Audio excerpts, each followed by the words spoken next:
안녕하세요. 반갑습니다. 지난 밤은 참 힘든 밤을 보낸 것 같습니다.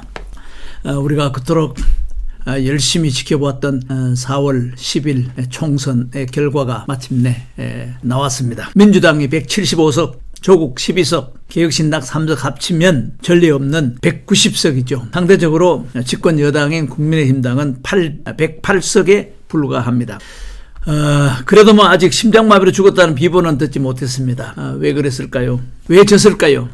여러 가지 자료를 토대로 살펴본 결과 지금 우리나라는 중요한 기로에 서 있습니다. 중국 공산당이 강하게 부상함으로 인해 가지고 중국 공산당과 함께하는 그런 즉 사람들이 지금 이번에 크게 작용을 한 것 같습니다. 저는 개인적으로 우리나라가 중국을 이기고 아시아를 제패하는 국가가 되기를 바라는 사람입니다. 왜냐하면 수백 년간 우리는 중국으로부터 고통을 받아왔고 또 아주 나약하게 살아왔죠. 우리도 중국을 지배할 수 있는 아시아에서 강한 국가가 되고자 하는 마음을 가져야 한다고 생각을 합니다. 자유가 없는 공산주의 중국 시민들 중에는 우리와 같이 자유를 누리고 살고 싶어 하는 시민들이 수없이 많습니다. 그런데 중국이 최근에 강대국으로 떠오르니까 미리 겁부터 먹고 알아서 기는 기회주의자들이 많이 나타나고 있습니다. 이들은 반국가 세력들로서 중국의 힘을 이용해서 우리나라의 권력을 장악하려고 하는 것입니다. 이재명과 또 조국 이런 분들이 그쪽에 속하는 사람들로 생각하고 있습니다. 우리는 이승만과 박정희 대통령의 위대한 정신, 자주 독립국가로서 우리나라를 이렇게 부강하게 만들었습니다. 따라서 우리나라의 정치는 이승만, 박정희의 길을 가면 살고 김대중, 노무현, 문재인의 길을 가면 그것은 죽습니다. 그런가 하면 중도로 가도 안 됩니다. 이번 선거의 패배의 원인을 이렇게 따져보니까 첫 번째는 국민의힘이 한 마음으로 뭉치고 연대하지 않았다. 결국 이제 이승만 대통령이 말했듯이 뭉치면 살고 해치면 죽는다는 이 말을 우리가 다시 한번 실감하게 되는 그런 계기가 되었습니다. 그래서 국민의힘은 당원 교육도 제대로 하지 않았고 지지자들을 연대할 수 있는 그런 노력도 별로 없었던 것으로 압니다.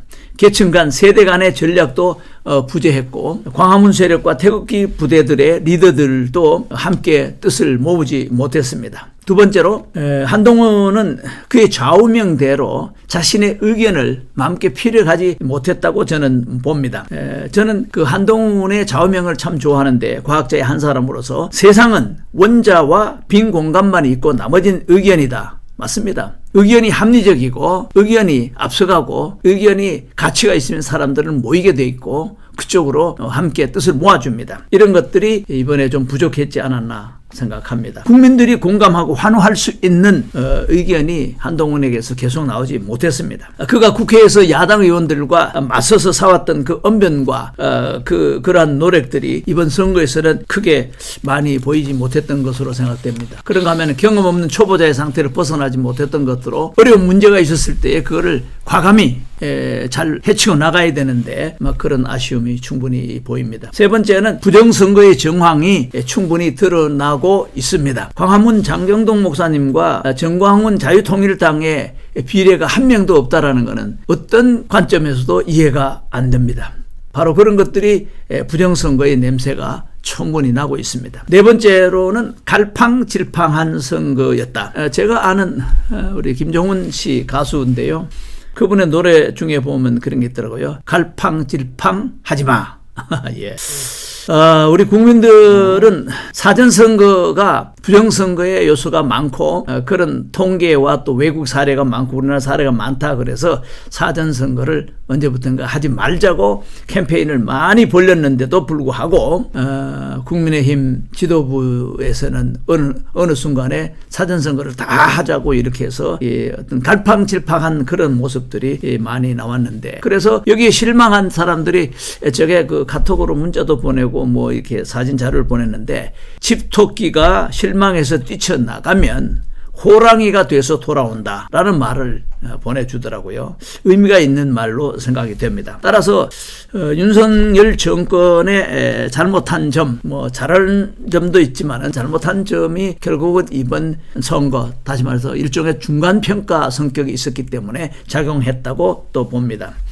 한겨레 신문이 얘기한 것을 몇 가지 보면은 김건희 명품 가방 수수 논란과 또 그것으로 인해 가지고 한동훈과 또 대통령실과의 그 갈등 문제가 상당히 크게 마이너스 감소 뭐 이런 역할을 했다. 뭐 그런 얘기가 되겠고, 또 그 이종섭 호주 대사 임명 사건, 뭐 출구 사건 아시죠? 해병대 장병의 사건에 이제 압력을 가했다. 막 이런 얘기인데, 세 번째는 정말 중요한 시민사회수석, 황상무 시민사회수석과 관련해서 의정 갈등이 표출이 됐고 또 그 사임을 하게 됐고, 결국은 중요한 이번 총선에 사회수석이 공석된 상태에서 선거를 치르게 된 거죠.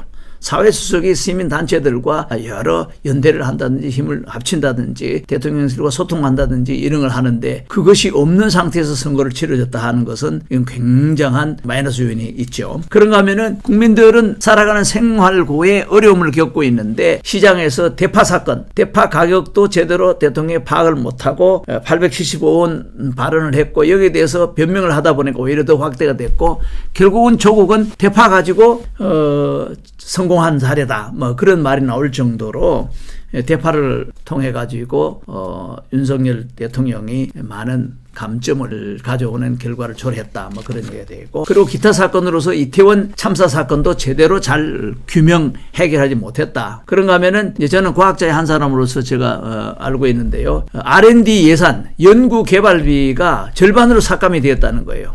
어떤 개발이냐?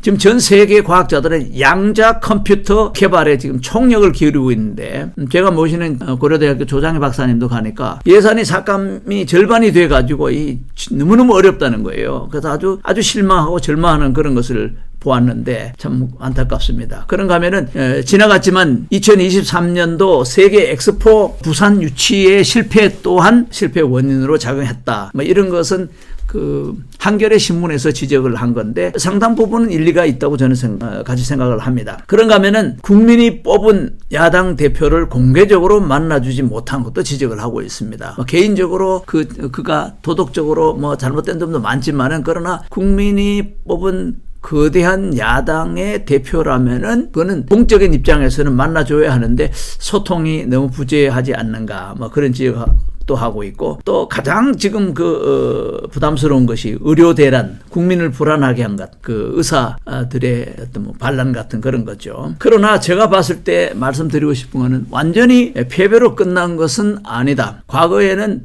반국가 세력들에 의해 가지고 학교도 노조 전반적으로 여론 다 장악된 상태에서 가만히 있다가 건국 전쟁 이런 걸로 인해 가지고 국민들이 의식이 우리 역사를 바로잡자 하는 것이 일깨워지고, 그리고 자기도 모르는 사이에 또 우리 자신들도 너무 모르는 사이에 반국가 세력이 우리나라를 너무 많이 이렇게 지배하고 있다는 데 각성을 했단 말이에요. 그런 가운데서 치러졌지만은 싸움을 벌려본 적 역부족이었다 하는 그런 것. 근데 역부족이었는데 그래도 대통령은 아직도 윤석열 정부가 그대로 건재하고 있기 때문에 앞으로 3년 동안 재정비를 해서 대선을 잘 준비하면 될 것으로, 오히려 대선을 준비할 수 있는 동기부여는 충분하다. 막 그렇게 긍정적으로 저는 해석을 해보고 있습니다. 예를 들면 6.25 전쟁 또한 이승만 정권이 완전히 무너질 지경이었는데, 이승만의 외교 능력과 자유민주주의 동맹국가들의 우방들의 협력을 입어가지고 다시금 일어날 수 있어. 그런데 중요한 것은 그때도 중국 공산당 벌떼 같은 인해 전술에 의해 가지고 모든 계획은 다시 원점으로 되돌아왔고 지금의 휴전 상태에 이르게 되었죠. 이제 올해는 또 미국의 대선이 있습니다. 트럼프 공화당 후보가 이제 재등장하는 데에 정보에 의하면은 조직적이고 또 미국 공화당이 국가를 사랑하는 마음으로 재결집이 돼가지고 계속 승승장구하고 있다는 그런 얘기가 있습니다. 우리 동맹국가인 미국과 우방인 미국과의 연대 관계가 또 앞으로 대선에 크게 영향을 줄 것이라고 생각하고 있고 호재로 작용할 것이다. 저는 그런 생각을 해보면서 우리가 다시 하나로 뭉친다면은 이러한 어려운 문제를 해결할 수 있겠다 하는 그런 생각을 이렇게 해봅니다. 따라서 이제부터 우리가 다시 뭉치면 된다 하는 그런 얘기를 할 수가 있고요. 다음 대선에서 이기면 된다. 그리고 이길 수 있다. 준비만 잘하면 그렇게 생각을 하고 있습니다. 반국가 세력, 반정부 세력이라는 인식이 어느 시점인가 우리 국민들 사이에 깊이 인식이 돼 가지고 그래서 광화문에 사람들이 나왔고 그래서 태극기 부대가 생겼고 엄마 부대가 생겼고 그래서 그들이 기술적으로 결정적인 순간에 권력을 장악하는 방법 중에 하나가 이제 부정선거를 하는 것이다. 라는 것이 작년 10월 12일 이미 국정원 또 인터넷진흥원과 또 선관위에서 밝혀졌기 때문에 거기에 대해서 우리 시민의 주권을 지키고 민주주의를 지키기 위해서 바른선거, 부정선거를 막아야 되겠다 하고 전국적인 조직을 가지고 발로 뛰면서 수고하는 우리 황교안 부정선거 방지대를 이끌고 있는 황교안 전 총리가 또 있습니다. 또 그런가 하면은 우리 민족의 번영을 위한 구국단체들이 많이 있습니다. 이러한 입장에서 우리 애국하는 민족, 자유민주주의 체제를 수호하고자 하는 세력들이 뭉치기만 하면은 언제든지 이길 수가 있습니다. 그래서 저쪽은 뭐 박지원 씨라든지 이해찬 씨라든지 과거에 이제 실만한 분들도 다 이번에 쏟아져 나와가지고 힘을 모았기 때문에 저들이 과거에 없는 승리를 쟁취한 것 같습니다. 그들은 오늘 아주 기분이 넘치는 아주 흥겨운 하루가 되겠죠. 그러나 우리가 여기서 물러서지 않고 다시 재결집해가지고 다시 일어난다면은 우리나라의 정체성을 회복하고 자유민주주의 체제를 수호하는 그러한 일을 성공적으로 만들어 나갈 수 있는 그러한 계기가 충분히 될 것으로 저는 믿어 의심치 않습니다. 그래서 과거 정주영 회장이 말씀했듯이 시련은 있어도 실패는 없다. 대한민국 국민은 다시 일어나서 나라를 무너뜨리는 세력들과 싸워서 이승만 박정희의 위대한 업적을 이어받아 특히 반공정신에 투철한 사람을 리더로 세우기만 하면 우리는 다시 일어날 수 있다.